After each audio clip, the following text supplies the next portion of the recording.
I want to talk briefly about what Istio does for you. I'm not going to get into the componentry that make it all possible. But there's 3 real benefits to Istio. And the first is observability. Applications are distributed now. They just are.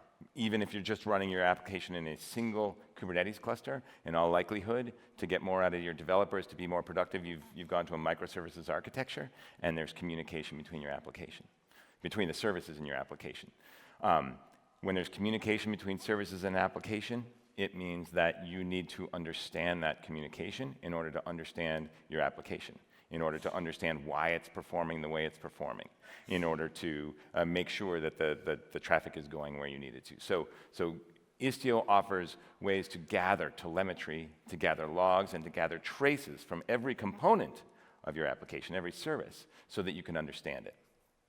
Second, it offers operational agility. It offers, without recompiling your application, without changing anything in your source code, the ability to change a retry policy, to change a backoff policy, to redirect traffic because one of your backends is slow, to do a canary test to make sure that you can roll out a new version easily. So it offers that operational agility. And the third benefit is security.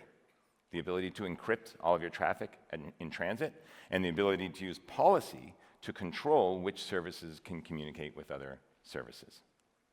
And one thing that we'll talk about later, but I'd like to emphasize about Istio, is that I consider Istio very much an a la carte menu. It has a lot of features, it has a lot of components. However daunting that may sound at times, one thing I like to emphasize when we talk about Istio is that it is a la carte, and you can choose the things that you want. I talk to many customers about Istio, and I often say there's no silver bullet. There's not one feature that everybody needs. For some people, security. All they want is security. They want MTLS. They need encryption between their services. They want authorization policy. That's all they need, and Istio gives them that. Other people feel like they're flying blind in Kubernetes, and when their app is running slow, they don't know why it's running slow. So that observability is the right thing. And for other people, it's that operational agility. It's that they need to be able to do a canary test in order to release safely. So it is an a la carte menu, and you can use the features that are important to you and just not use the other ones. We talk a lot about Kubernetes with Istio, and we did start with Kubernetes. That was always where we intended to start. However, it's not just for Kubernetes. We do run our control plane in Kubernetes, and there's some things that are nice about it. And the 2 things in particular that were nice about Kubernetes, well, 3 things. One is Kubernetes allowed us to deploy a sidecar proxy easily and transparently without engineers having to redo anything about the way they do deployment. Having that sidecar lets us do all the magic of Istio. Second, Kubernetes offers a service registry, so we know where everything's running, and when something scales up, we know that, and we can direct traffic appropriately. And thirdly, with that sidecar proxy, it allows us to do the networking we need to make sure that all the traffic into and out of the service goes through it. However, those problems are solvable outside of Kubernetes also, and we're working with customers today who are extending their service meshes by installing proxies in VM-based workloads, and we even have customers who are looking at how they will do that to even more legacy things that are running in mainframes. Another thing, that service mesh, if you look at the Google Trends graph on service mesh, it has certainly gone up a lot in the last couple years. There are a lot of service meshes that are out there. All of them are open source. The thing that distinguishes Istio more than anything else is that this is the one service mesh project that a lot of the industry is getting behind. There are other service meshes, each of which is built by a company. We started this with IBM. We work very, very closely with Lyft and their Envoy proxy, but Red Hat, VMware, Cisco, and the list goes on and on, behind companies who have realized that, just like has happened with orchestration in Kubernetes, it will be better for our users if we can all work together on one technology. And so this is the service mesh that has the most companies behind it and has the most momentum because of that. And with that, I'm going to turn it over to Russ, who will tell you a little bit about AutoTrader. Thanks, Dan. So we're based in the UK. We're the UK version of AutoTrader, and we're the UK's largest automotive marketplace, and our goal is about leading the digital future of that marketplace. We're the 16th biggest UK website, and we've got something in the region of 55 million cross-platform visits. And on average, we've got probably around 450,000 vehicles advertised on our platform or our marketplace each day. And as you can see, we've got around 4 times more auto searches than Google have on their platform, which is a good stat. We've been around for about 40 years, and we've seen lots of transformation through there. We successfully migrated all our revenues from our print business to digital back in 2013, where we stopped producing magazines. And Carl and I were chatting about this yesterday, and we feel that we're almost in the next phase of a sort of migration in terms of becoming more cloud. We've been building out a private cloud for probably 6 or 7 years, but we're now in a sort of next stage of that transformation where we're starting to take more cloud services. We're a very values-driven organisation. We use a lot of data to inform our decision-making. We like experimenting and failing fast, and we use technology to enable us to do that, and we try and avoid using it because it's shiny and cool.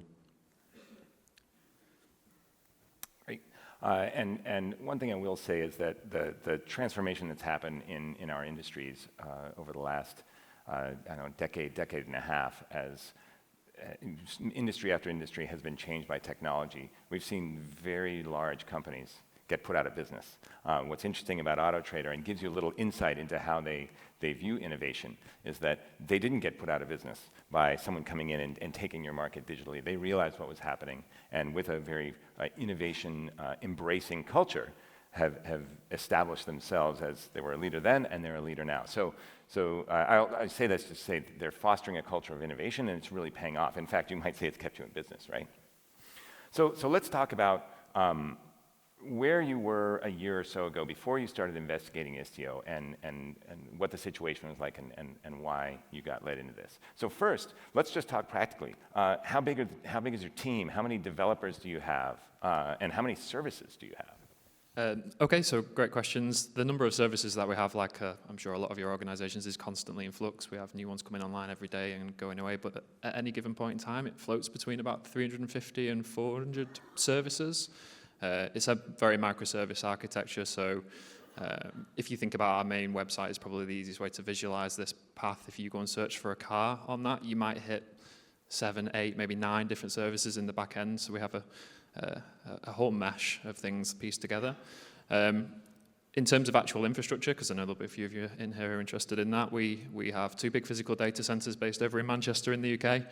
In those data centers, we have what we consider our oldest platform to be, which was a VMware stack with servers that were built using Chef and Puppet. We have a tool which deploys code onto those servers, but they were long-lived servers. The next evolution of that platform, was our private cloud, which Dan touched on a minute ago, which was Phoenix-based servers. So every time we did a deployment, we got new servers as well. So we, moving in that direction. That private cloud brings in some standardization as well. One of the problems that we've got on premise is all of our machines, all of instances of our applications had 2 CPUs and 2 gigs of RAM, regardless of whether or not they needed it. So you might have like a little node web service which needs 1/10 of that, but it was just a standard amount of CPU and RAM that got given. In terms of developers, we've got around about 200, did you say? Around about 200 developers, but we do have a relatively centralized infrastructure and operations team, as that I'm part of, which is a grand total of about 20 people. So you can see the ratio of operations support against developers there. Yeah, so that's good. So you had several hundred services, a couple hundred developers, and a small infrastructure and operations team each, 10 or so of each of those. Great. And you mentioned cloud. So you essentially built your own private cloud, right? Yeah, that's right. What led you to do that? We've moved over the last 6 or 7 years from manual deployments into auto-deploy, and we wanted to make sure that as an application was released, we were releasing the infrastructure at the same time, so getting more towards the sort of Phoenix server, as Carl talked on before. And was it that increased rate of deployment? Is that what you wanted, more agility? Yeah, absolutely. Well, we wanted to put the control back in the developers' hands so that they're not looking at the infrastructure and operations teams to be able to deploy their applications. We wanted them to be able to do that themselves. Smaller features, just more frequent releases. That was the ambition. So no one has to call Carl and say, spin me up a VM, I'm going to install something. Exactly. Was it a Git-based workflow? Exactly. Okay, great. And how long did a deployment take? For some of the older stuff, so on the virtualization, our traditional virtualization platform, it could take a few hours. For the private cloud, it was something like 10 minutes. Okay. And that was with no manual work. Okay, so you had undergone a transformation on your own. You had seen the need to do this by yourself. Okay, so now you've got a couple hundred developers, you have 10 people in operations. How did they know what was going on? So the operations team pretty much look after all the monitoring for customer-facing applications, and they're all done the same. But the individual microservices are all monitored differently, and the teams had different logs and wrote their own metrics for those. And probably you can expand a little bit on. Yeah, sure. So if you think back to the graph that you saw a minute ago about our organization and the transformation, it's gone on from a magazine business to a fully digital business. What happens generally within those sorts of growths is you get just organic growth of tooling. So different teams pop up different tools. They're all trying to solve similar problems. What you end up with is we've got the Elastic Stack, we've got Graphite, we've got Grafana, we've got Sensu, we use SolarWinds. Like the list goes on, right? Because all of these teams, fundamentally, what they want to be able to see is the health of their application. Or applications, as I said before, 7, 8, 9 services to service that customer's request. They might be monitored in 3 or 4 different ways. So if you can think about the operations team's problem there, they're getting an alert at 2 in the morning that the customer-facing website's experiencing a high error rate. Trying to actually track down the root cause of that problem is super difficult. So different operational tools, different monitoring tools for different services. Yeah, I can see the life of the ops person would be pretty rough. And what about security? A lot of traffic between these services, obviously. Any encryption on that? No, so actually this is one of the main drivers for Istio. I know we're going to touch on it a little bit, but so like a lot of you will know, we do HTTPS to the edge of our sort of infrastructure, but the communication between the services internally inside the same area of the network effectively was just HTTP with Auth-N and Auth-C, but it wasn't encrypted in transit. That was one of the things that we really wanted to tackle as well. What kind of languages were you using? So historically, I mean, we're typically a Java shop. So we've got on the really, really old stuff, we've got a mixture. We've got some Python, we've got some stuff running on Windows. But I'd probably say 90% Java. On the private cloud, which is the sort of middle evolution of our platform, the one that got the deployment times down to about 10 minutes, one of the ways that we achieved that was enforcing quite a bit more standardization. So the deployable artifact for that platform was a jar, effectively. So it was Java or nothing on that platform. Right. So developers would check in the code, and you had a pipeline that would take that code, generate a jar, spin up a VM, deploy that jar to the VM, right? Yeah, exactly that. It was check it in, build a jar, post it to a service, and it gets published out. Was Java right for all the use cases? Absolutely not. But the thing that developers will do when they're faced with a problem or a constraint, they will work around it. So what we find was happening was that people, for example, they were wanting to run a single-page application that they've written in Express, in Node, or something like that. They would embed this Node service into a Java build process and into a jar, just so that they could deploy it onto the platform, because they want the benefits of the platform. They want the standardization and they want the quick deployment times. The fact that they have to use Java for them was a constraint that was just causing pain. So it's the Henry Ford rule. Any language you want, as long as it's Java. Okay, you already hinted at this, but you've already made some great strides. Why did you start using Istio? What made you want to do this, or him want to do this? Who's responsible for this? So we had a customer requirement for a new service that we were tendering for, and they asked us to provide end-to-end encryption. And we tried to build it into our new platform, and we started a 2-week spike, and then after about several months' worth of effort, this guy gets super frustrated, and he just said, I've had enough of this. I think I can do this a different way. Can I try running it with Istio? So I said, okay. And then 2 or 3 days later, I think he'd spun something up and was able to demonstrate just how easy it was to do the end-to-end encryption using Istio rather than trying to build in the sidecar proxy with our other platform. And you said he spun something up. Where was that? I'll jump in. I just want to, before I answer that question directly, what we're actually doing is running 2 parallel streams of work. So as Russ said, we were trying to implement a sidecar model onto our existing platform. So when you've got a standardized delivery platform, which is that middle one with the single jar, it's easier to add something to that. And when I say easier, though, it still became a several months process, and we still weren't successfully rolling it out. The older platform, which was a whole bunch of stuff on Windows, etc., we couldn't even do it there. So I just wanted to call out that pain. So even though I couldn't see a light at the end of the tunnel, and that worried me, which is kind of why we started looking at Istio. But I wanted to prove out that Istio was going to give us what we needed to do quickly. I wanted to spike it effectively. The quickest way for us to do that at the time, because we were involved in Istio at, I think it was like 0.2 or something like back in the day, it was to do it on Kubernetes. We didn't have Kubernetes on premise. So the quickest way for me to spin up Kubernetes without having to worry about managing it and stuff was on GKE. So that's how we managed to basically test out and prove mutual TLS on Istio, on GKE in the space of a week when we've been battling with our manual implementation for months. Okay. So to sum up where you were, you had somewhere between 300 and 400 microservices. You had a couple hundred developers, 10 people in ops. No encryption between services, and you needed encryption all the way. You had wasted some time building MTLS yourself. VM-based, couple CPUs to everything, no matter how big it was, using jar for essentially everything. So that's where you were.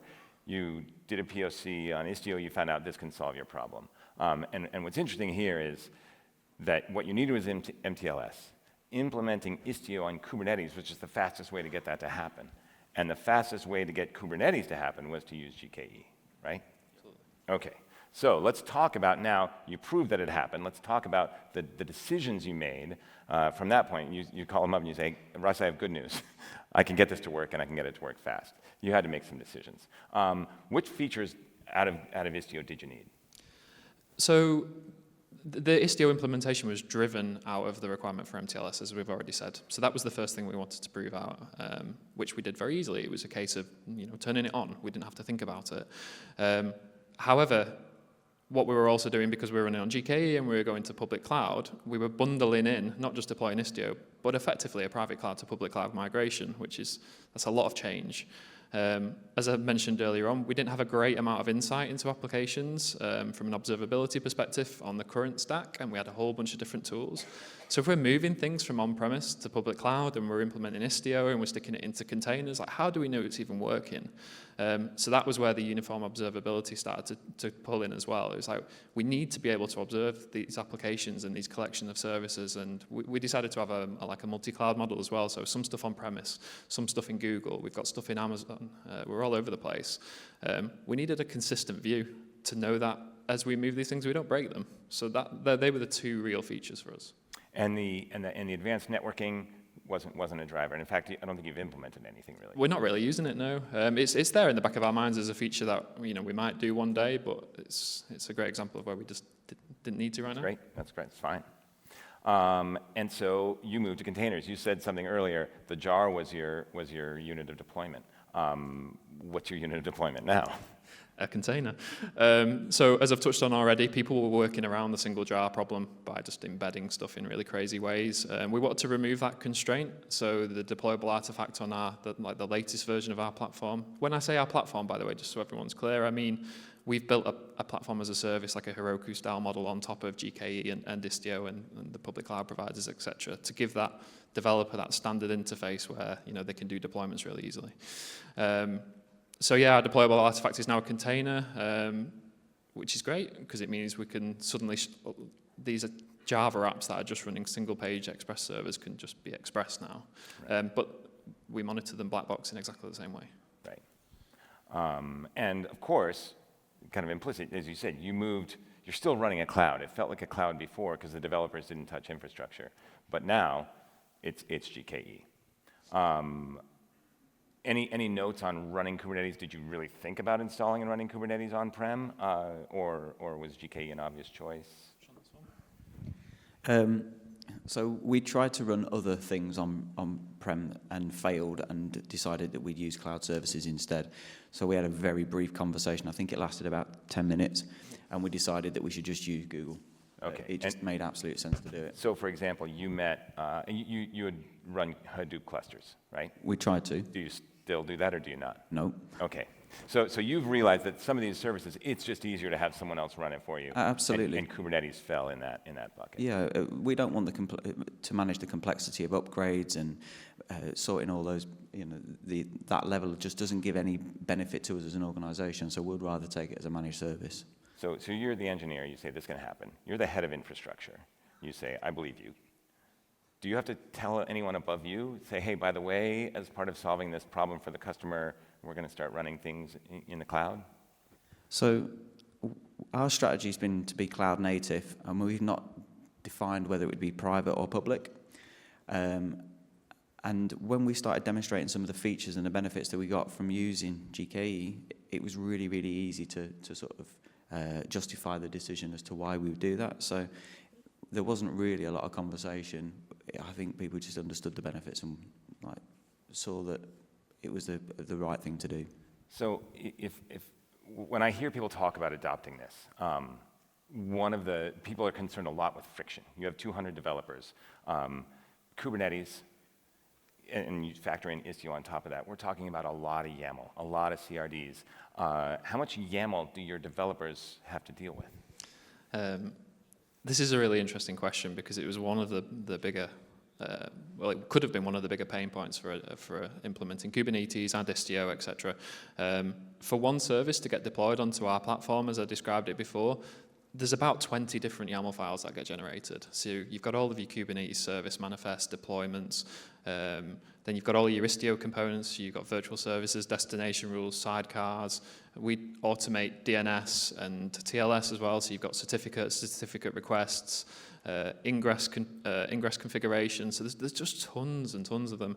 And if you think about where we were in a position where developers don't think about the infrastructure. They build a jar, and they want that jar to run on some infrastructure. So we could just not scale them up within any sort of reasonable time frame on all of these different APIs, because that's fundamentally what they are.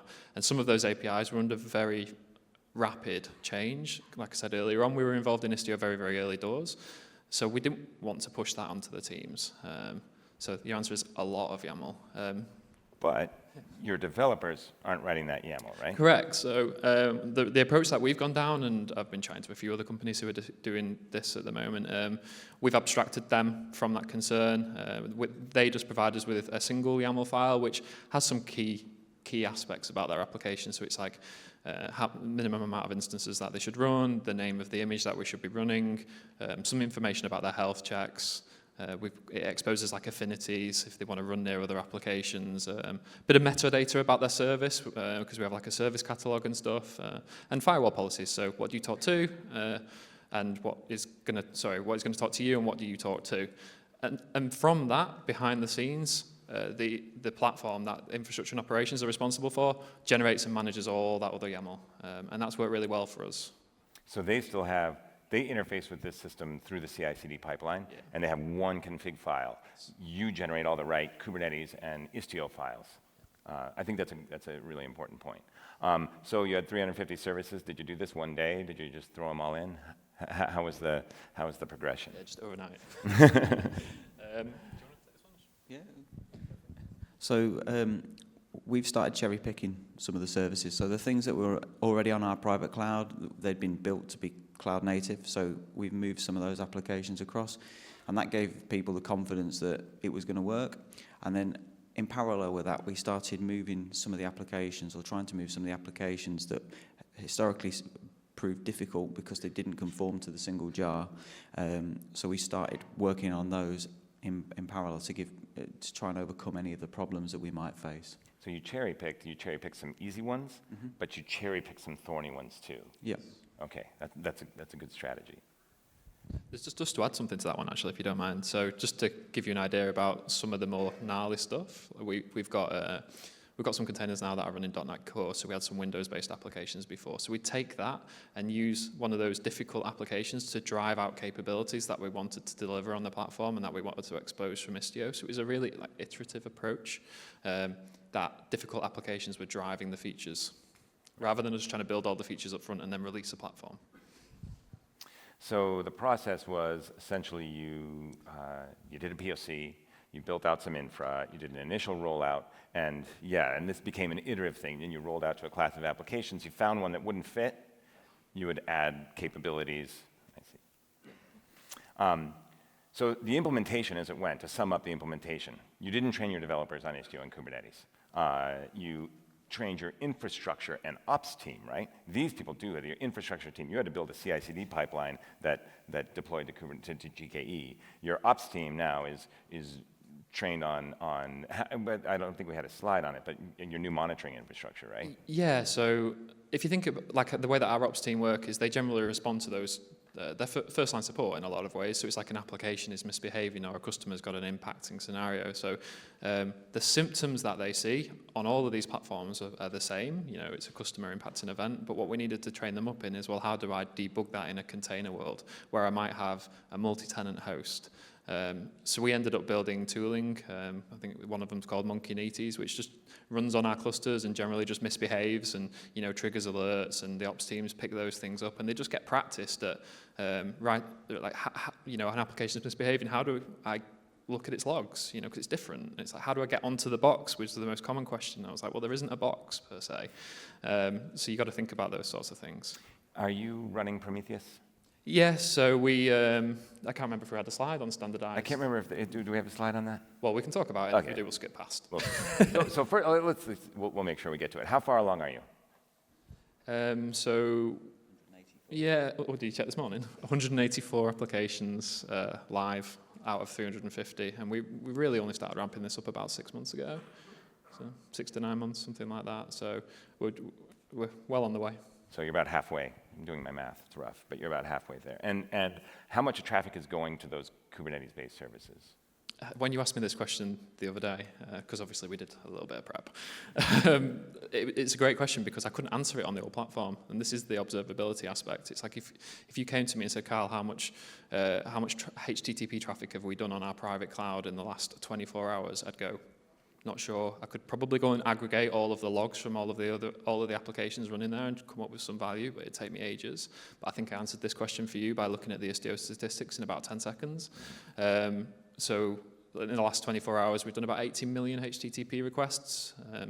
The overall success rate of those requests was like 99.998% at the time, and that failure rate was covered by retries, so there was no client impacting events. So I'm just able to answer these questions in moments. That's great. And security? Turn it on, it just works. MTLS on everything. Yeah, so a few people who've been doing Istio implementations, some are trying to bring in MTLS as a phased approach. Some people are already running GKE clusters and they're adding Istio, and then they're trying to bring in a bit of MTLS. We did MTLS mandated from the offset. I do believe that made things a little bit easier for us because we weren't having to mix and match different policies. So you run in strict mode? Strict mode, yeah. What are you doing for authorization? We actually have our own internal authentication and authorization services that run across all of our platforms. So we're not leveraging any of the Istio components there. We're just continuing to use our existing stuff. Okay. So we did have a slide on visibility. So tell us a little bit about, so you're running Prometheus. Do you run one instance of Prometheus and everybody sends data to it through a mixer adapter? Yeah, so well, we have several instances of Prometheus, but when you think about applications that are deployed onto the delivery platform, so the ones that fit the standard model, there is just one main Prometheus. The interesting thing that we've done, though, with Prometheus is we've got all of the Istio metrics going into it, we've got the Kubernetes metrics going into it, but we've also standardized other disciplines within the business, such as database engineers, etc. They're all sending Prometheus metrics in now. So we actually have a single source of truth for the state of our platform from a lot of different perspectives. So if you remember the big list of stuff that I read out before, on the new platform, it's just 2 tools. We've built a couple of additional alerting things on top of that. So we've got like a chat ops interface for when Istio detects like a higher than normal error rate for an application over the last 20 minutes. People can own that. We link that through to runbooks, etc. So we've got a much more consolidated view of the world now. Has it made the life of the operations team better? Are they happier people? They're not here, but I'll speak on their behalf, and I think they'd be saying definitely. Okay, that's good. Great job. That's good to know. And that Prometheus, is it running in the same Kubernetes cluster? It is, yeah, just for no real reason, though, to be honest. Right. You run one big cluster? Yes, we do actually. That's another interesting point. So I know a lot of people are doing smaller clusters. So we have one large cluster per environment. So we have testing, dev, pre-prod, prod. Everything in all of those things gets replicated. So separate GCP projects, separate VPCs, separate Kubernetes cluster, separate firewall rules, everything. So it's all promoted across. So yeah, big cluster per environment. We do have some other clusters. We have like CI/CD style clusters which can access all of those environments, and we run an elastic stack on GKE as well. That's a separate cluster, but largely, yeah. Okay. Can you talk about how big that cluster is? Do you know how many nodes? I think it was about 400 CPUs, 800 gig of RAM per environment at the moment, off the top of my head. Okay. And we talked a little bit about this before, but obviously now you can put whatever you want in that jar. The jar is not a jar anymore; it's a container, and you can fill it with whatever you want. Do you find people doing that? Absolutely. So if you think about the build time and also the startup time, I don't know how many of you work with Java in here. It can be a little bit slower than just a Node app, which just has one module effectively, and then it starts almost instantaneously. So developer teams, they are switching out these big jars where they don't need them anymore because they get a faster deployment process, they get quicker start times. We've had a couple of product teams that have been able to take advantage of technologies that they wouldn't have been able to use before, like GraphQL, for example. It's not written in Java, so they can suddenly deploy these things and get ideas into production and, test things out at an extremely low cost. Right. And in fact, test things out that they just couldn't test before. That's fantastic. Sorry, just to add to that, we were doing a migration a few weeks ago, and it was for our launch of our new price packages. And partway through, we communicated to about 500 of our customers that we were doing this change, and we hit a little bug. And it was about 4 o'clock in the afternoon, and I think it took you about 2 hours or something to write and deploy an application to fix that. That meant that we didn't have to go back and communicate to 500 of our customers that we were going to have to back out a release. So it's just like these capabilities just weren't there before. It's agility, isn't it? Absolutely. That's fantastic. So you talked about visibility into your service traffic, right? And which services are talking to which, et cetera, what the request per second is on any given service. But you also have visibility into resource consumption now. So talk about how that has changed your efficiency. I'll go for it. So as Carl said, everything used to be provisioned with 2 CPUs and 2 gig of RAM. But now what we're seeing through the platform is that we've just got greater visibility of how much resource it's actually needing. So we'd migrate applications up exactly as they were and then right-size them. And in a lot of instances, we were probably reducing it by about half. And increasingly what we're seeing is we probably need about 60 to 70% less resources in GKE than we did on-prem. So it's about 0.3 of a core, around a gig of RAM, and some of those then will be changed accordingly. Okay, and who makes sure that a given service has the right amount of resource? Is the ops team doing that? No, so one of the changes that this platform's actually brought in, so if you remember before they just published a jar, now they're responsible for the Docker file and also that manifest file. The CPU and RAM there is editable by the product teams. It's checked into their Git repo. It's also editable by the ops engineers or the infrastructure engineers. Anybody can check into that repo effectively and make that change. I think the key thing to point out is now everybody has the visibility in order to make an informed change, whereas before it was a little bit shooting in the dark. So what we're increasingly seeing is operations teams and the development teams sitting together, looking at the graphs, looking at the performance of the application, looking at infrastructure statistics and making those changes together, whereas before it used to be very over the fence. So it's actually pushing a more DevOps model, which is great. And cost. So you you're renting space in data center, right? Now you're writing us a check every month. There are all kinds of implications for cost. How does your boss think about that?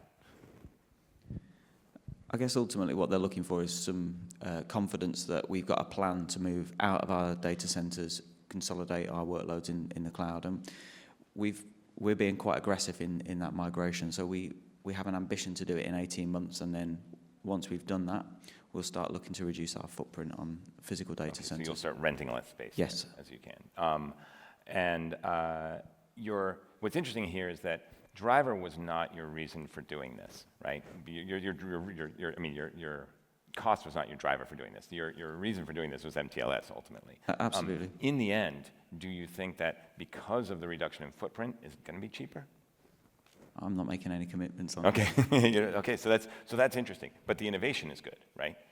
It was never driven by cost. It still won't be driven by cost. No, we don't think it's going to cost us any more. But what we do know is that it will give us greater capability than we could provision within our own data centers. So, I mean, Carl touched on it before in terms of operational agility. What the benefits that we get from running in GKE just far outweigh trying to do that on-prem. Right.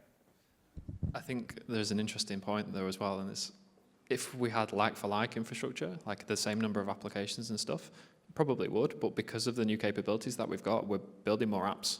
Oh. So it's going to end up probably costing us a little bit more, but that's because we're delivering more capabilities. So you're also running Istio now in that cluster, right? So you're running Mixer, Pilot, you're running a sidecar. Do you know how much it's costing you? Yeah, so I actually calculated this the other day. It's about CPU and RAM utilization on our cluster. Bearing in mind we are doing MTLS, which is heavyweight everywhere. About 5% of our CPU and RAM is used towards the Istio control plane. Because it's an OpEx model and we know how much CPU and RAM costs on Google Cloud, we've worked it out that it costs us about $4 per service, as in per application, per month to get all of those capabilities of Istio. So there's some invisibility that you have. It's kind of incredible that you can calculate I could never tell you anything like that on premise. Okay. So what do you use when you look at this project? And we'll get into some numbers in a minute, but how do you measure success? How do you know if this project succeeded?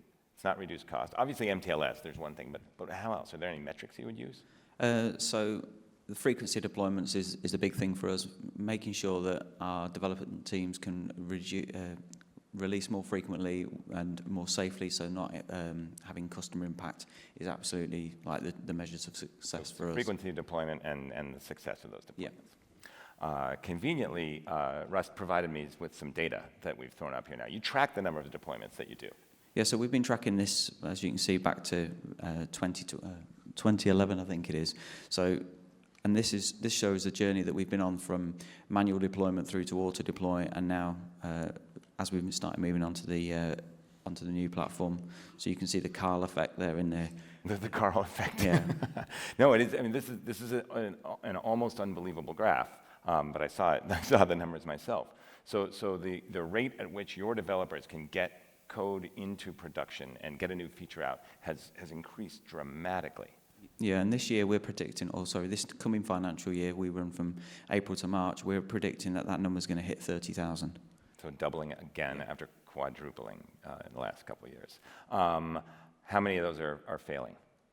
Well, you can see the numbers are just going down. Year on year, we're getting more confident that the platform is capable of supporting more change, but it's not impacting our customers at all. This is not a percentage. This is raw number. This is absolutely raw. So as we saw that number of Yes. deployments go way up, you've seen the number of failing deployments. Is this increased visibility? What do you attribute that?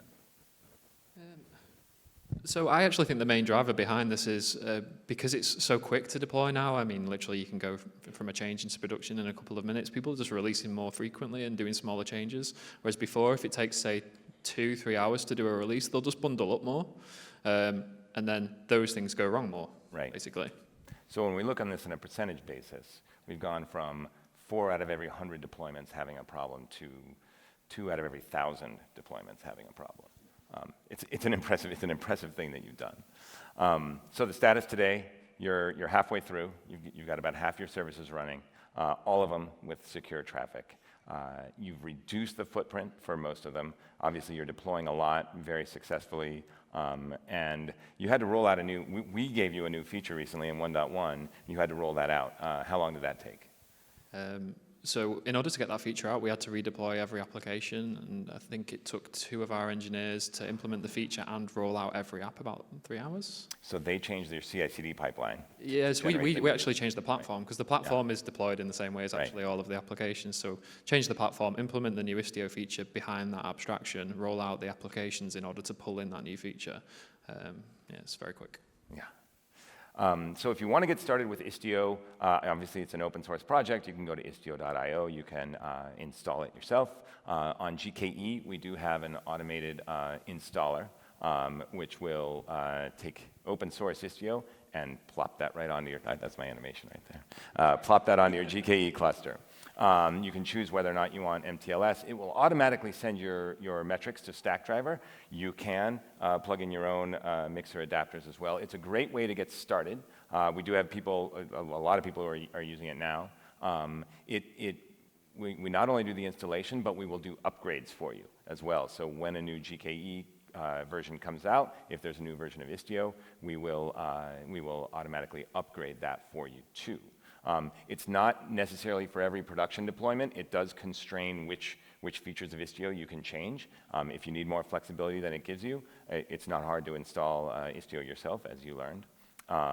And of course, with the Anthos announcement yesterday, one of the key components in Anthos is service mesh. So we are working on productized managed versions of all the services as well. So Istio will be included, or some brand named version of Istio will be included with Anthos. And as an open source project, you're welcome to join the community. We have community meetings every 2 weeks. When people come in, and it's largely users, not people who are contributing to Istio. So I encourage with that. So thank you very much, everyone. Please do rate. Thank you to the crew in the back for your help. Have a good conference.